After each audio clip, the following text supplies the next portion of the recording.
అప్పుడు ఇలా కనబడుతుంది కదా! అంటే ఏంటి? చంద్రునికి దీనికి లింక్ ఉంది. మీకు అర్థమైందా అండి? చంద్రుడికి దీనికి లింక్ ఉందని. అంటే అలాంటి జీవన విధానంలో మీరు గూడా కనుక్కుంటారు బేసికల్‌గా. సో, అది అక్కడి నుంచి వచ్చింది వేల సంవత్సరాల క్రితం వచ్చిన దాన్ని ఇప్పుడు మనం ఏంటంటే ఆ మిత్స్‌ని హిస్టరీ చదివితే, హిస్టరీ తెలుసుకుంటే, ఖగోళ శాస్త్రాన్ని తెలుసుకుంటే చాలా వరకు మనకి ఇవన్నీ విషయాలు ఎందుకు అనేది అర్థమవుతాయండి బేసికల్‌గా. యాహ్! సో, మాట్లాడుతున్నప్పుడు అలా ఆఫ్ కోర్స్ చూస్తే యాహ్! ఇంకొక ఇంకొక ఇంట్రెస్టింగ్ క్వశ్చన్ రైజ్ చేయాలనుకుంటున్నాను. ఎందుకంటే మేబీ ఇది ఒక మిత్తో లేకపోతే ప్రచారము, దీనికి సంబంధించి కూడా మాట్లాడుకునే ప్రయత్నం చేద్దాం. మరి ముఖ్యంగా గ్రహణ సందర్భంలో, గ్రహణ సమయంలో వాటర్ తీసుకోవద్దు, అసలు ఏమి తాగొద్దు, తినొద్దు, ఇదొక మాట వినిపిస్తూ ఉంటుంది. అంటే దాని మీద ఏమైనా సైన్స్ ఇంపాక్ట్ ఉంటుందా? ఆఫ్ కోర్స్ మీరు ఇప్పటికే చెప్పుకోవచ్చు ఏమో ఉండకపోవచ్చు అని చెప్పి. ఈవెన్ లిక్విడ్స్ మీద కూడా ఉంటుందా? ఎందుకు వచ్చింది మిత్? దీని మీద ఏమైనా ప్రాక్టికల్గా ఏమైనా జరిగిందా? ఎస్, ఆల్రెడీ ఆఫ్ కోర్స్ మనం చూస్తూనే ఉన్నాం, జన విజ్ఞాన వేదికలు లాంటివి చేస్తూనే ఉన్నప్పటికీ కూడా ఏమైనా దీనికి సంబంధించి ఎస్ ఇది మీరు చూడొచ్చు ది ఫైనెస్ట్ ఎక్స్పెరిమెంట్ అన్నా బహుశా తప్పులేదేమో. ఏమంటారు శ్రీకాంత్ గారు దీని మీద? యాహ్! సో, అదే అండి. నేను చెప్పానంటే ఇవన్నీ అపోహలు ఎందుకొచ్చాయంటే, వాళ్ళు పాత కాలంలో నేను చెప్పాను. ఆది మానవుల దగ్గర నుంచి అగ్రికల్చర్ వ్యవసాయాన్ని కనుక్కున్నాక ఎప్పుడు నాటాలి? ఇప్పుడు మనం ఏంటంటే మీరు వ్యవసాయంలో కూడా ఎప్పుడు నాటితే వీలవ్వదు. మీరేంటంటే ఆ వర్షాకాలం వచ్చే ముందు దున్నాలి, నాటాలి. సో, వర్షం వస్తుంది, పండుతుంది.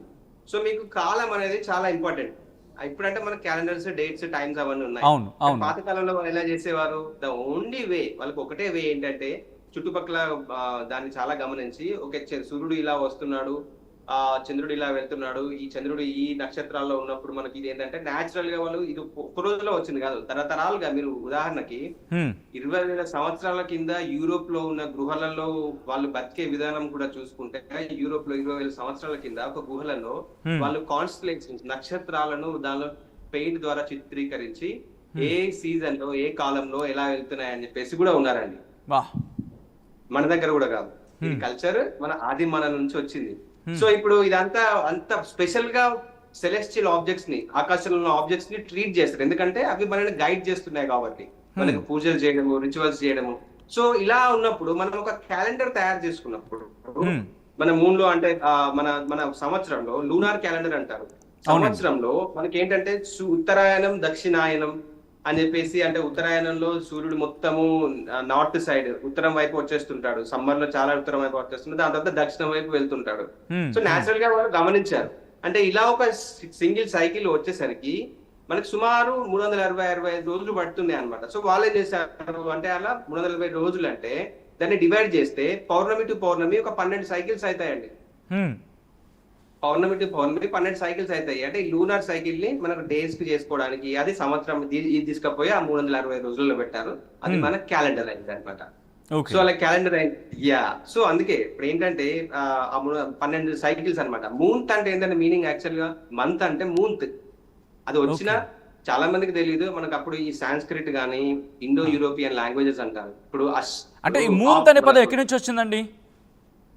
మూన్ ఎక్కడి నుంచి వచ్చింది? వండర్ఫుల్ క్వశ్చన్ అండి. యాక్చువల్ గా మీరు ఈ క్వశ్చన్ ఎందుకు చేశారంటే నేను ఎందుకు దీనికి ఇంపార్టెంట్ చెప్తున్నాను.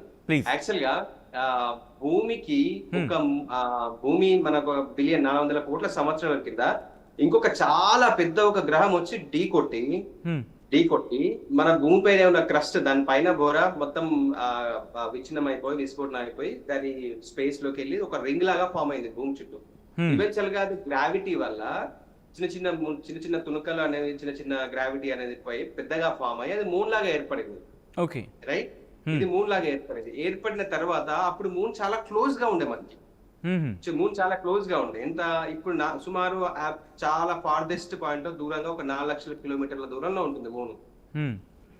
అప్పుడు 20,000 కిలోమీటర్ల దూరమే ఉండే అనమాట. అంటే 20 టైమ్స్ క్లోజర్. 20 సార్లు క్లోజర్ ఉంటే ఎంత పెద్దగా కనపడాలండి అది. అప్పుడు ఇప్పుడు అలలు 10-15 మీటర్ల దూరం వస్తుంటాయి. ఆడిపో 10-15 మీటర్ల ఎత్తులో. కానీ అప్పుడు 100 మీటర్ల ఎత్తులో, సుమారు 1 కిలోమీటర్ ఎత్తులో కూడా అంత పవర్ ఉండే అనమాట. కానీ ఏమైంది, ఈవెన్చువల్ గా అర్త్ కూడా చాలా స్పిన్ అవుతుంది అనమాట. అంటే 4 to 5 డేస్ 4-5 గంటలకు ఎర్త్ చాలా ఫాస్ట్ గా తిరుగుతుంది. అంటే మన డే ఓన్లీ 4-5 గంటలే ఉంటుండే అప్పుడు. సో ఇప్పటి అలా తిరగడం వల్ల ఇప్పుడు ఎర్త్ ఇలా ఉంది, మూన్ ఇక్కడ తిరుగుతున్నాడు. ఇలా తిరుగుతున్నప్పుడు ఏంటంటే మీరు సింపుల్ గా ఉంచండి, మీరు మీరు అక్కడ నిలబడ్డారు, మీ దూరంలో ఒక సింపుల్ ఒక వీల్లో కొంతమంది మనుషులు కూర్చున్నారు, ఒక వీల్ లాగా తిరుగుతా ఉంది. ప్రతిసారి తిరిగినప్పుడు ఒక మనిషిని మీరు లాగడానికి ట్రై చేస్తున్నారు, రైట్? అప్పుడు ఏమవుతుందండి, కొన్నిసార్లు తిరిగిన తర్వాత ఒక స్టాప్ వచ్చేస్తుంది, రైట్? స్లో డౌన్ అవుతుంది. అంటే మీరు అది తిరగాలనుకుంటున్నారు కానీ మీరు లాగుతున్నారు, అంటే ఎంటైర్ మనకు ఆ రొటేషన్ అనేది ఏమవుతుంది, స్లో అవుతుంది. సో అలాగే అలా స్లో అవుతుంది. సో అలా స్లో అయ్యి మనకు మూన్ రొటేషన్ స్పీడ్ కూడా చేంజ్ అయిపోయింది. అలాగే ది సేమ్ టైమ్ అర్త్ కూడా రొటేట్ అవుతుంటుంది, అంటే దీన్ని లాగుతుంది, ఇదిలా తిరుగుతుంది, ఇదిలా తిరుగుతుంది. దీని ఎనర్జీ గ్రావిటేషన్ ఎనర్జీ దీనిపైన కూడా ఉంటుంది. ఇలా తిరిగినప్పుడు ఇప్పుడు అలా అనేది ఈ పార్ట్ అనేది దాన్ని లాగడానికి ప్రయత్నిస్తుంటుంది, అంటే దాన్ని ఇంకా స్పీడ్ అవుతుంది. ఆ స్పీడ్ అయినప్పుడు ఏమైతుంది, ఆర్బిట్ లో కక్షలు ఇంకొంచెం దూరం వెళ్తుంది, అంటే అర్త్ యొక్క ఎనర్జీ మూన్ పైన పడి మూన్ దూరం వెళ్ళిపోతుంది, అంటే మీరు ఇంకా తిప్పుతూ దాన్ని దూరం పంపిస్తున్నారు అనమాట. అర్థమవుతుంది అంటే ఫోర్స్ కూడా యాడ్ ఆన్ అవుతుంది అప్పుడు దానికి. అలా ఇప్పటికీ కూడా ఇది ఎందుకు చెప్తున్నాను అంటే, చాలా మంచి క్వశ్చన్ అడిగారు. అది 1969 లో 1969లో అపోలో ఆస్ట్రోనాట్స్ మూన్ పైన చంద్రుని పైన ల్యాండ్ అయినప్పుడు వాళ్ళు లేజర్ రిఫ్లెక్టోమీటర్ అనేది ఒకటి పెట్టారు, లేజర్ ద్వారా. చంద్రయాన్ 3 లో కూడా పెట్టారు. దానివల్ల మనకు తెలిసింది ఏం తెలుసా అండి, ఎవ్రీ ఇయర్ ఇప్పటికీ కూడా మూన్ మన చంద్రుడు అనేవాడు 3.8 సెంటీమీటర్లు దూరం వెళ్ళిపోతున్నాడు. ఓకే, అంటే కొన్ని రోజులు అయితే మనకి కనిపించకుండా పోతాడా? కనిపించకుండా ఏం పోడు, మన అర్త్ గ్రావిటీ స్టిల్ ఉంటుంది. బట్ ఏమైతుందంటే ఇప్పుడు అది ఎక్కడ ఎఫెక్ట్ అవుతుంది అంటే, చంద్రుడు చిన్నగా అయిపోతుంటాడు. సో ఇలా భూమి ఇలా చంద్రుడు, ఇప్పుడు మనకు సూర్యగ్రహణాన్ని తీసుకుంటే సూర్యుడు ఇక్కడ ఉంటాడు కదా, భూమి ఇక్కడ ఉంటుంది. సో ఇక్కడ మధ్యలో సూర్యుడు వచ్చినప్పుడు సూర్యుడిని మనం బ్లాక్ చేసినప్పుడు మనకు కంప్లీట్ సంపూర్ణ సూర్యగ్రహణం ఏర్పడుతుంది, కంప్లీట్ గా బ్లాక్ చేసినప్పుడు. కానీ ఏంటంటే మూన్ దూరం వెళ్ళడం వల్ల కొన్ని రోజుల తర్వాత సంపూర్ణ సూర్యగ్రహణం అనేది ఏర్పడదు. అంటే moon size against the background sun, okay, back లో ఉన్న సన్ కంటే చిన్నగా ఉండడం వల్ల సంపూర్ణ సూర్యగ్రహణం ఉండదు. అంటే ఇదంతా ఎప్పుడు డిస్కస్ చేసి అంతా మనకి ఎప్పుడు తెలిసింది, చంద్రుని పైన వెళ్ళి అక్కడ లేజర్ రిఫ్లెక్టోమీటర్ పెట్టిన తర్వాత మనం కనుక్కున్నాం.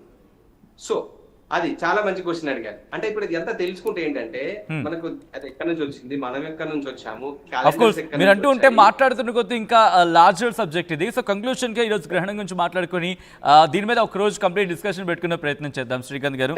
సో ఈ రోజు చంద్రగ్రహణం కాబట్టి సైన్స్ ఏం చెప్పాలనుకుంటోంది, ఎందుకంటే ఖగోళంలో జరిగే అంతరిక్షంలో జరిగే అద్భుతమైన వీక్షణమైన దృశ్యం అంటే చెప్తున్న సందర్భంలో ఏం చెప్తారు ఒక ఖగోళ శాస్త్రవేత్తగా మీరు? యూనివర్స్ మనకు అంతరిక్షం గాని విశ్వం గాని చాలా రకాలుగా అమేజింగ్ గా ఉంటుందండి. కానీ మనం ఒక ఆది మానవులాగా మనం ఒకవేళ ఆలోచిస్తే కనుక అక్కడనే ఉండిపోతాము.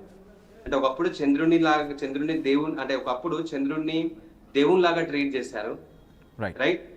చనిపోతే అక్కడికి వెళ్తాము అని చెప్పేసి ట్రీట్ చేశారు. కానీ అక్కడికి వెళ్ళిన గలీలియో ఫస్ట్ టైం టెలిస్కోప్ లో చూసినప్పుడు దానిపైన కొండలు, కోనలు, రాళ్ళు, రప్పలు, క్రేటర్స్ ఉన్నాయి, అంటే భూమిలాగానే ఉంది. అంటే మానవుడు యాక్సెప్ట్ చేయలేదండి, ఎందుకంటే అది దేవుడు, అది స్మూత్ గా ఉంటది, మీరు తప్పు చెప్తున్నారని యాక్సెప్ట్ చేయలేదు. కొంతమందిని అరెస్ట్ చేసి కొంతమంది ఉరిశిక్ష కూడా వేయడం జరిగింది. ఇది స్టోరీ చేస్తున్నారు, రైట్? ఇప్పుడు మనకి సిల్లిగా అనిపిస్తుండొచ్చు. అంటే మనకి ఏంటంటే, మన మానవుడు ఒక భయంతో బతికినప్పుడు, ఒక దాంతో బతికినప్పుడు ఆబ్వియస్ గా దాన్ని నమ్మి అదే గుహలో ఉండిపోతాడండి. లేదు ఒకటి ఎక్స్ప్లోర్ చేయాలి అనే క్రమంలో కనుక తీసుకుంటే విశ్వం చాలా రకాలుగా మనకు అద్భుతమైన విషయాల్ని ప్రజెంట్ చేస్తుంది. సో నేను అందరికి చెప్పేది ఒకటే అండి, భయపడాల్సింది లేదు. దాని వెనకాల సైన్స్ చదవండి, ఎందుకు నడుస్తుందో. ఇవన్నీ ఏదైనా జ్యోతిష్య శాస్త్రవేత్తలు కానీ, అది జ్యోతిష్య శాస్త్రం అంటే ఇప్పుడే చెప్పాను, the science of celestial lights, శాస్త్రీయంగా అంతరిక్షంలో ఉన్న వాటిని చదవడమే జ్యోతిష్య శాస్త్రం, రైట్? సో మీకు అది ఏదైనా కానీ పర్ఫెక్ట్ ఎవిడెన్స్ లేకపోతే ఏది నమ్మద్దు, ఓకేనా అండి? సో ఎంజాయ్ చేయండి వాళ్ళ లూనర్ ఎక్లిప్స్ ని. బ్లడ్ మూన్ అంటే రెడ్ కలర్ గా బ్లూ లైట్ విచ్ఛిన్నమై మూన్ కి పెయింట్ వేసిన లాగా వండర్ఫుల్ ఉంటుంది. There is nothing to worry, wonderful గా ఎంజాయ్ చేయండి. ఎందుకంటే విశ్వం అంతా అద్భుతంగా ఉంటుందండి. Thank you. అదే ఒకటి చెప్పాల్సింది. రైట్, ఐ రిక్వెస్ట్ ఒకసారి మీరు లైన్లో ప్రయత్నించండి, మళ్ళీ మీ దగ్గరికి వచ్చే ప్రయత్నం చేస్తాను. ఒకసారి I request please be online. Breaking news చూస్తున్నారు. ఇవాళ రాత్రికి చంద్రగ్రహణం ఏర్పడబోతోంది. భాద్రపద పౌర్ణమి రాహుగ్రస్త సంపూర్ణ చంద్రగ్రహణం అంటూ జ్యోతిష శాస్త్రం చెప్తోంది. బ్లడ్ మూన్ గా ఎరుపు రంగులో కనిపించబోతున్నాడు చంద్రుడు. శతభిష నక్షత్ర కుంభరాశిలో గ్రహణం ఏర్పడుతుందంటూ జ్యోతిష శాస్త్రం చెప్తున్న పరిస్థితి. ఈ రోజు రాత్రి 9:56 ప్రారంభమై 1:26 వరకు గ్రహణం ఉండబోతుందంటూ కూడా చర్చ జరుగుతున్న క్రమం. ఏకంగా 3:30 పాటు గ్రహణం కొనసాగబోతున్నట్టుగా మాట్లాడుకుంటున్న పరిస్థితి. రాత్రి 11:42 గ్రహణ మధ్యస్థ కాలం అంటూ జ్యోతిష శాస్త్రం చెప్తున్న పరిస్థితి. ఇక దేశమంతటా కనిపించబోతోంది గ్రహణం. అయితే సైన్స్ మాత్రం ఈ గ్రహణాన్ని చూడండి, ఇది ఖగోళ అద్భుతం అంటూ చెబుతోంది. ఈ నేపథ్యంలో మీకేమనిపిస్తోందని చెప్పి కమెంట్ చేసే ప్రయత్నించండి. ఒకసారి ఆ విజువల్స్ని చూద్దాం.